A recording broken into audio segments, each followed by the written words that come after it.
Tinder dating dynamics after 1 week in Cebu. One thing that stood out almost immediately is that there are a lot of ladyboys on Tinder, and they can be very hard to detect. Some of the profiles are extremely convincing. What I started noticing is this.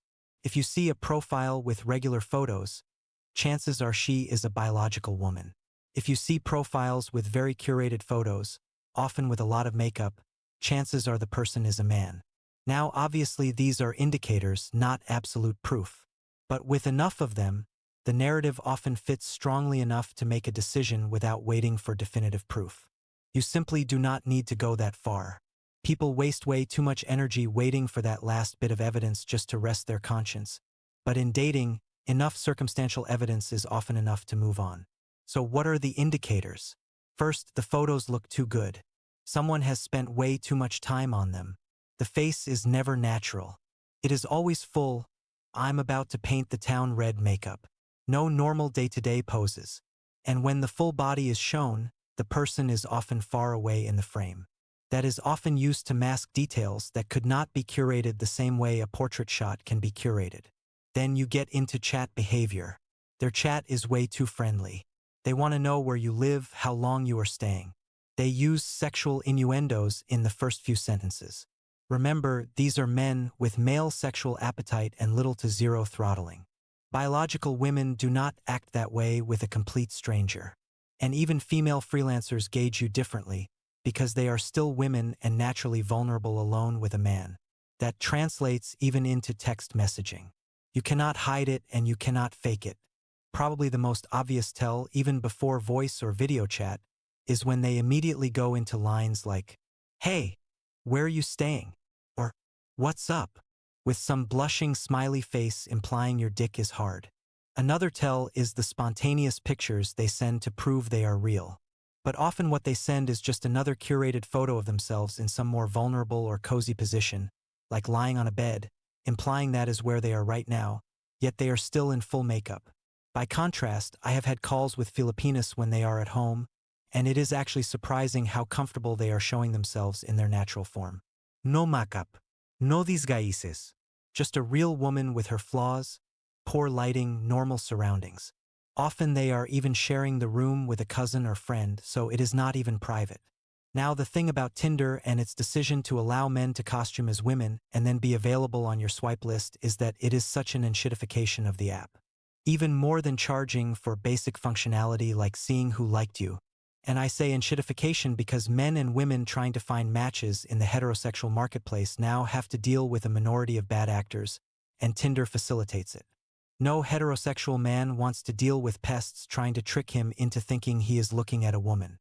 Why Tinder thought this was a good idea is beyond me. That is exactly why I say the app, by allowing men to identify as women in your dating pool, has been enshittified. It wastes time. And these profiles are often highly curated, hypersexualized archetypes of the female form. Men mistakenly swipe them, Tinder reads that as desirability, and then starts pushing those profiles in front of other men.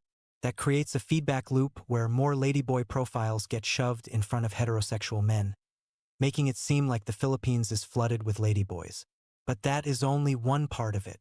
In a city like Cebu, Tinder also has a lot of westernized women, often from their mid-20s into their late 30s. And I could not help noticing very similar characteristics to Western Tinder profiles. You see the same language. "I know my worth. No boys or kids. I want a real man who takes care of me." There is a lot of boss babe energy with similar masculine traits. And the kicker is that the profile pictures often follow the exact same pattern. Several photos of themselves, often strategically hiding sedentary lifestyle weight gain by never really showing the rice gut or never showing the eula, the enormously wide and large ass. Then, for some bizarre reason, they throw in a picture of a dog, a dessert, or something completely irrelevant. Like, what the fuck is that even doing there? So you end up with a very entitled profile description that is completely misaligned with their actual desirability. And on top of that, you are left trying to guess their fitness by how pudgy the face looks or how thick the arms are, because they fail to show or deliberately disguise the midsection and buttocks. Cebu is full of these. So what happened with me? I rejected a whole slew of profiles and basically exhausted my immediate area. That pretty much ruined my Tinder profile, and I ended up mostly attracting women who were 50+ miles away. Granted, they were more suitable profiles, but from a practical standpoint, they were way too far for a date. I did actually match with one woman in my first week. She was a single mother, but she was attractive enough and in her third year of college. At that point, I figured if she was self-sufficient and relatively high-functioning, I was okay with at least a Starbucks date. Besides, she was 1 mile away, so logistically it was easy. We dated, and the conversation went about as well as you would expect for a quick meet and greet. The date lasted 2 hours, which is pretty good for a coffee date. Good signs. She actually looked like her profile. No catfishing. She actually dressed more conservatively than in her profile. In her profile, she had the typical bathroom swimsuit picture, but nothing salacious. She had that cute but sexy look. The kind of image of a woman you want to protect as well as do carnal things with. The kind of woman you could get lost in. Before the date, we video called.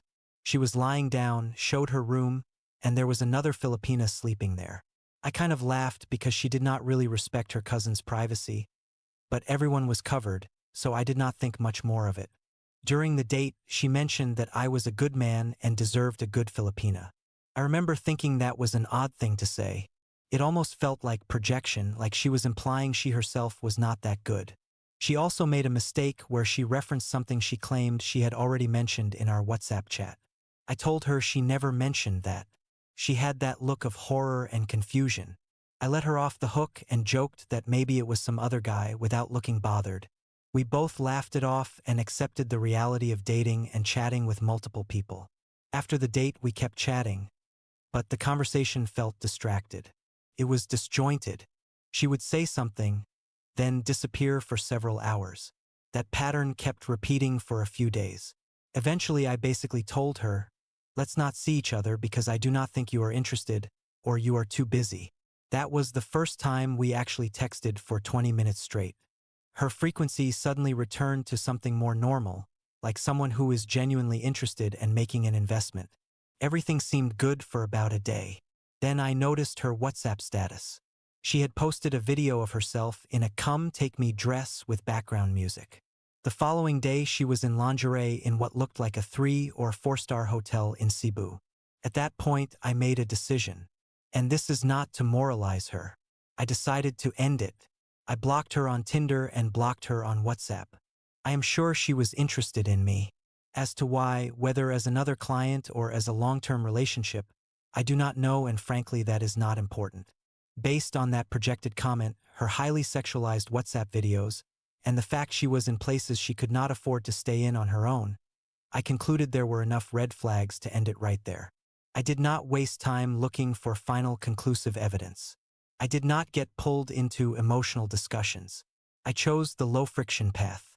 Point system triggered, move on. Could she have been legitimate? Perhaps.